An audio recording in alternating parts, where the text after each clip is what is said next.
žele da se to objavi, ona je predstavna da je bolje imati jednog dobra čitatelja nego 1000 klasičnih ili 2000 zapravo. Tu je negdje taj roman je negdje u slavu dobrih čitatelja, ljudi koji su ljubitelji književnosti napisati. Ona može reći raditi novi roman i tako dalje. Između njih će se odnos jako usložiti i tako dalje. Dio radnje se naravno događa se, kažem, glavna radnja između 2006. od jeseni 2006. do proljeća 2009. u Zagrebu.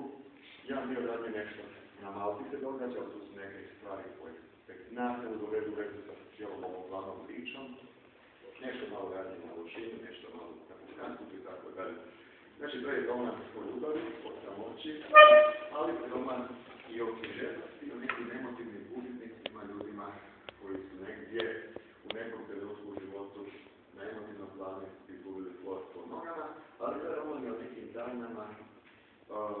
Ne bi više dobro, ako više kažem, popisa, ako Patića rado